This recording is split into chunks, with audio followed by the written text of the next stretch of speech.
Si vous êtes passionné d'histoire, de culture, d'architecture, d'art, de mode, de sport, de gastronomie et tout ceci saupoudré d'un magnifique temps Paella. presque toute l'année, Madrid est la destination qu'il vous faut.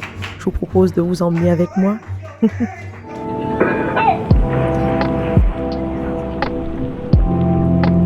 Alors, bonjour, un nouveau vlog. Là, on voyage, méga trip, avec toute la famille, toute la... Elles sont en train de se cacher. Bon, écoutez, là, on part à Madrid. Et ensuite, ce sera Lisbonne. Hey, on vous emmène avec nous. Bisous. Direction l'aéroport. La nuit a été courte, vous savez, hein, plusieurs filles qui se baladent avec beaucoup de bagages.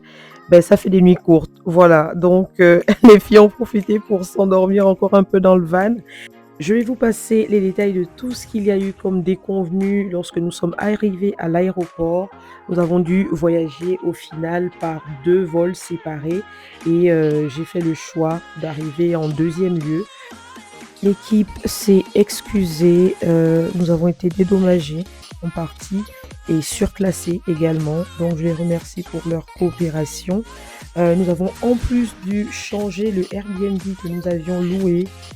Laisser tomber, j'étais claquée lorsque je suis arrivée à Madrid, mais tout s'est bien passé, le temps était beau, j'ai à peine déposé les bagages et on est allé manger une belle paella histoire de se consoler et histoire de bien manger. On est en Espagne, c'est la paella, d'accord, on ne discute pas, on commence par ça. On se reprend le lendemain.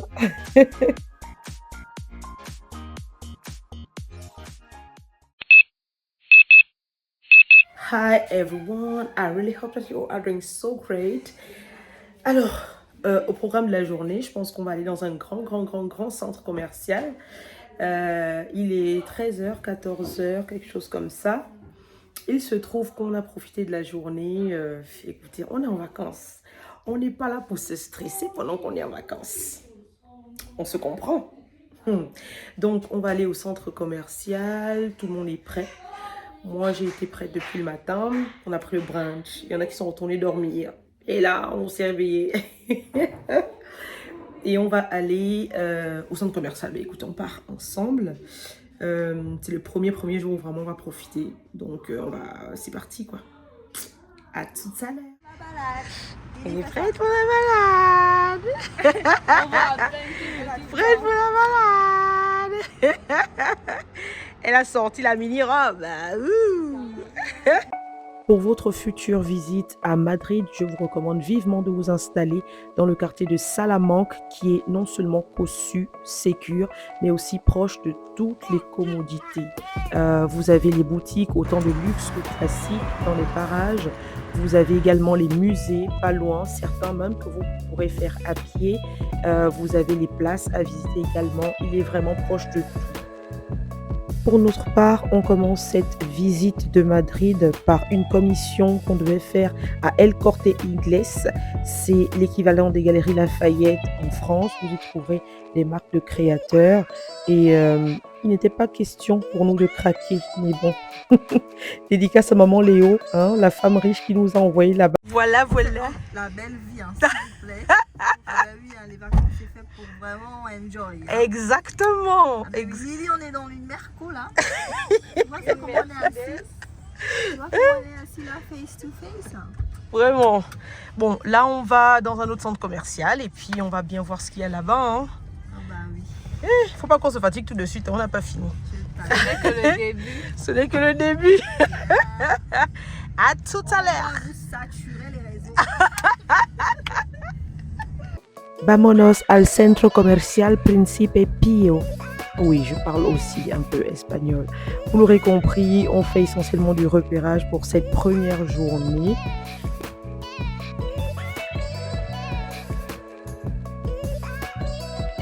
Même Malou s'est prêtée au jeu. Ben oui, c'est une fille, hein, écoutez. On a regardé tout ça et on a fini au restaurant ce soir-là. Et les vraies choses commencent le lendemain. Hi, very blessed people. I really hope that you all are doing so great. Donc, alors aujourd'hui, le programme de la journée, c'est la visite du plus grand Zara du monde mondial. Ouais. Et on va aussi aller dans un outlet. Donc, on va un peu voir ce qu'on trouve de bon. Alors, honnêtement, on est en train de traquer Zara parce qu'on veut challenger, on veut savoir de quoi ils sont vraiment capables. Donc, on va bien voir ça aujourd'hui. Ouais. On va tout de suite et après le Zara, on va au niveau de l'outlet. Écoutez, aujourd'hui, en fait, c'est la journée shopping. Donc, c'est de ça qu'il s'agit. Outfit du jour. Écoutez, un truc méga confortable pour cette journée-là. Et puis, on vous emmène avec nous. À tout à l'heure. Hola.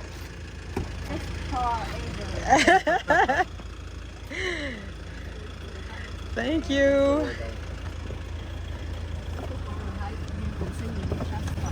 Je te dis. C'est pas pour les gens. Pour le hype. Je te dis. Comment?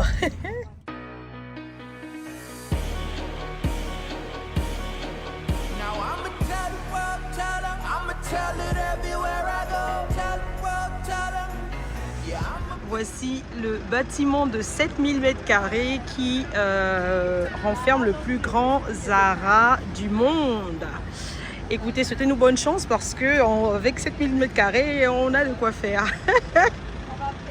Ça va péter. Avec 7700 m², plus exactement répartis sur 4 étages, dont 3 destinés aux femmes, 1 aux hommes et un sous-sol destiné aux enfants, je vous promets qu'au début, je m'étais dit que je n'allais pas craquer du tout et que j'allais gérer. J'étais tout à fait confiante, mais au fur et à mesure, je pense que j'ai trouvé les bonnes raisons pour refaire ma garde-robe.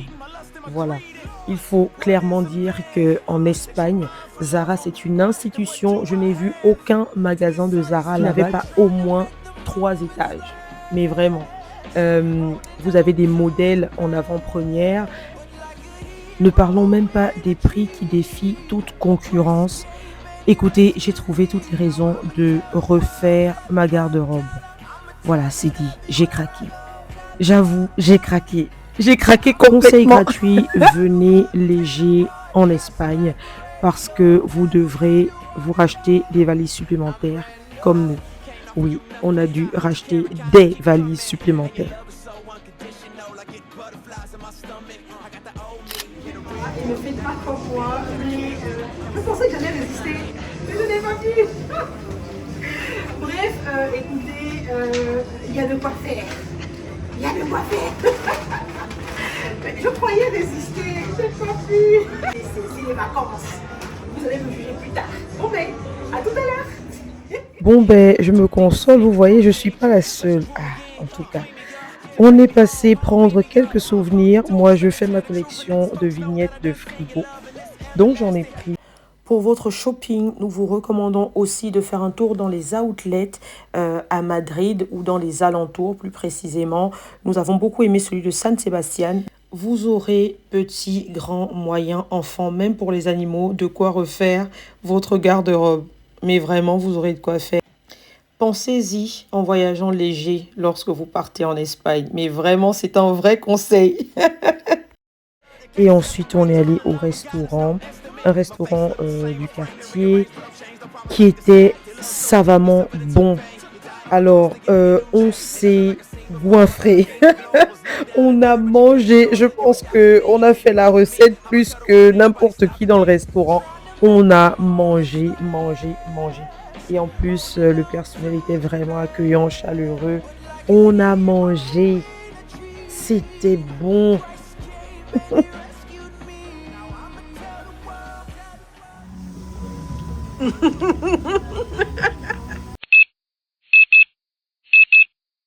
Alors c'est parti pour le brunch préparé par l'Anika de la gloire. On mange et on doit aller au château.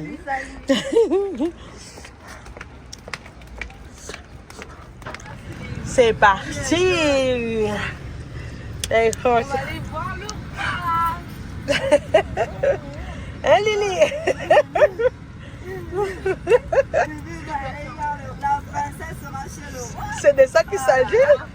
Nous sommes partis pour une visite guidée pour rentrer au cœur de la cité madrilène en partant de la Plaza Mayor jusqu'à l'ancienne demeure des rois. Ne faites surtout pas comme moi, prenez des chaussures confortables s'il vous plaît. Je ne sais pas ce qui m'a piqué pour sortir en talons ce jour-là. Peu importe, j'ai fait fi de ma douleur parce que marcher sur des pavés, ça fait mal. À un moment donné, pour être abreuvé par toutes les notions historiques, nous sommes arrêtés souvent à des points clés et le guide était extra. Alors, il parlait en anglais, mais il y a moyen d'avoir un guide qui parle français également. On a pris le maximum d'informations possibles. Je ne vais rien vous spolier pour vous inciter à le faire vous-même jusqu'à ce que nous arrivions sur l'ancienne demeure des rois qui fait face à la grande cathédrale. Majestueux, magnifique, impressionnant. J'en perds mon latin. S'il y a bien une chose à ne pas manquer à Madrid, c'est la visite de ce palais royal impressionnant, le plus beau de toute l'Europe. Là, j'étais en train de me dépêcher parce que j'avais échappé à ma colonie en prenant tellement de photos et de vidéos à l'extérieur. Mais je vous recommande de passer par visite guidée. Non seulement vous n'aurez pas à faire les files d'attente dehors qui peuvent être vraiment très longues, mais en plus, vous avez la conduite d'un guide expérimenté qui connaît l'explication des lieux, des pièces, des mouvements historiques également, des moments historiques également qui accompagnent toute l'histoire autour de ce palais. Il est impressionnant à faire, à refaire et à refaire encore aussi souvent que possible. C'est un symbole de la toute-puissance, de la richesse, de la grandeur de l'Espagne à une époque donnée. Il explique beaucoup de choses. Alors moi, j'avais l'esprit en émoi, honnêtement, à l'intérieur. Il y a des pièces qu'il est possible de filmer, d'autres non. Ah oui, parce qu'il y a des pièces secrètes qui ne sont pas données de filmer. Donc, je vous incite vraiment à faire cette visite qui, en tout cas pour moi, m'a enrichi grandement. J'ai hâte d'y retourner.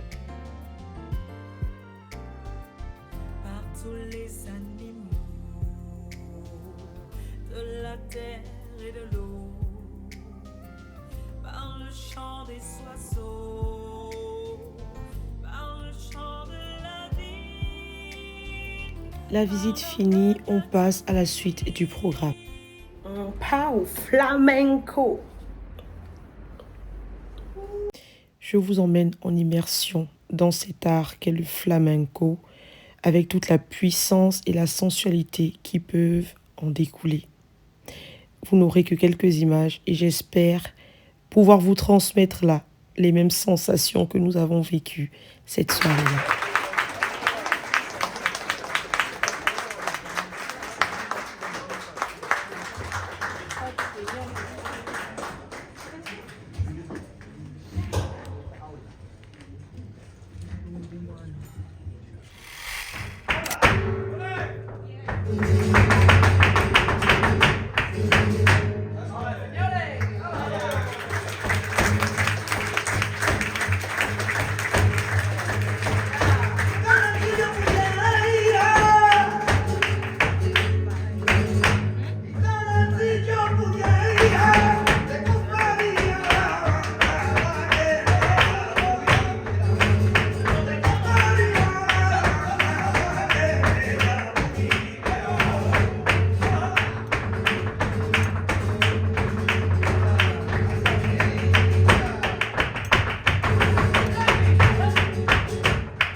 Impossible pour moi de quitter Madrid sans avoir vu Goya, donc je me suis éclipsée. J'ai laissé les filles et j'ai visité le musée del Prado pour voir ses œuvres. J'ai eu la belle surprise de découvrir d'autres belles œuvres également. C'était une visite guidée. J'ai pas vu le temps passer, mais il a fallu que je réalise qu'il fallait que j'y aille. Donc il a fallu que j'aille rejoindre les filles pour notre visite de la ville. C'est une autre activité aussi intéressante à faire. C'est en plus très optimal en termes de déplacement. Vous pouvez faire un tour de la ville, voir différents endroits clés que vous pourriez après faire le choix de visiter ou pas. C'était vraiment très très beau et en plus il faisait beau. Donc tout était fait pour que cette journée soit magnifique.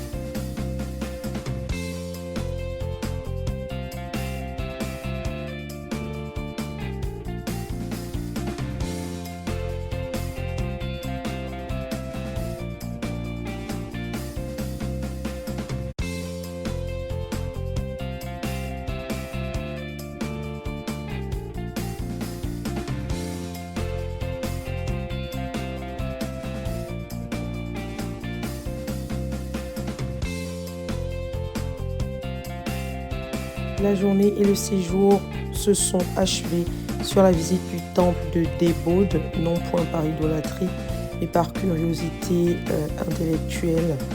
C'est un temple qui a été offert par l'Égypte à l'Espagne, vieux de 2200 ans à peu près, en cadeau, en remerciement. Ce temple est bien gardé parce qu'il n'est pas possible de s'en approcher de trop près, avec sa gardienne du temple qui veille au grain. Mais c'est un lieu qui en plus offre des spots de vue magnifiques sur toute la ville. De quoi nous faire finir ce séjour en beauté. Merci Madrid. Le lendemain matin, direction la gare pour prendre le bus en direction du Portugal. Mais ça, ce sera l'objet du prochain vlog. Restez connectés, abonnez-vous, partagez, aimez. Et j'espère que ces quelques images vous auront donné envie d'aller voir les belles merveilles du Seigneur ailleurs. Bisous. Dans l'épisode suivant... à la plage du Portugal, à Albufeira. Elle est prête pour le show là. Exactement. Allez à l'eau et s'il vous plaît, elle va aller voir les dauphins. Maman, lève ta rébibonque.